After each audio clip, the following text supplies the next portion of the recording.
Shooting চলতেছে পুরো দিনে, মানে কী অবস্থা কী পরিস্থিতি। এখন সকাল 8টার সময় আসছে, এখন মনে হয় পুরো শুটিং চলতেছে। এই লোকে আজকে পাগল হয়ে গেছে শুটিং করতে করতে। এই অবস্থা কী বলবো, শুটিং পুরো চলতেছে পুরো।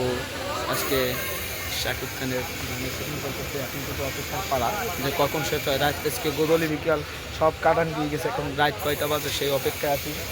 গানের শুটিংয়ের প্র্যাকটিস চলতেছে, ডিরেক্টর ড্যান্স ডিরেক্টর শিখাইতেছে। আমাদের শট একটা হয়ে গেছে, আরও এখন আরেকটা শট চলতেছে। মানে সেই সকাল 8টা থেকে শুরু হয়েছে, রাত্রির এখন 8টা বাজে অলরেডি। তামিমের শট বাকি আছে, তামিমের শট বাকি আছে। আপাতত এখন তো রিলসে ব্যস্ত আছে, রিলস ভিডিওতে ব্যস্ত আছে তামিম, এখন তো শর্টে ব্যস্ত আছে। সোশ্যাল মিডিয়ার স্যালাইন খাওয়ানো হলো, স্যালাইন খাওয়ানো অসুস্থ হয়ে গেছে। সুস্থ হইলে পরেই তামিম ভেসে যাবে আশা করি।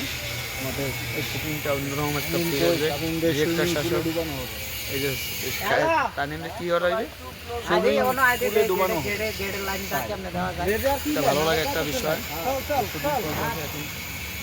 এখন শুধু অপেক্ষা করে ডিরেক্টর সাহেব মাথা টলতে আছে। সে একজন বাংলা সৈন্যতম ছবির ডিরেক্টর, সে কাজ করতেছে ঠিক আছে ভাই। সেই আমি একটা ভিডিও আপলোড করবো যে শুটিং চলতেছে। দেখেন যে দিন যে 12 ঘন্টা চলতেছে শুটিং, একটা না সকাল 8টা থেকে চলতেছে। হিরোকে ব্যাকগ্রাউন্ডে দেখা যাচ্ছে, দেখতে পাচ্ছেন। আচ্ছা বলো কিছু, বলো কিছু। শুটিং করতেছে, এটা নিয়ে কি বলো? আজ হচ্ছে এখানে আসছি, শুটিং করতেছে, অনেক ভালো লাগতেছে। ঠিক আছে, যতটুকু এক্সপেক্ট করছি এর থেকে বেশি পাইছি, বেশি হচ্ছে। ঠিক আছে, যে পরিমাণে হচ্ছে এখানে শুটিং হচ্ছে মানে মারাত্মক লেভেলে লাগতেছে। এই ওকে, সবাই ভালো থাকবেন। আমরা শুটিং চলতেছে, এখন শুট রেডি হয়েছে, সবাই নায়ক নায়িকা সবাই রেডি আছে। তুফানি বক্সা চলতেছে, আমরা অন্যরকম একটা ফিল পাইতেছি।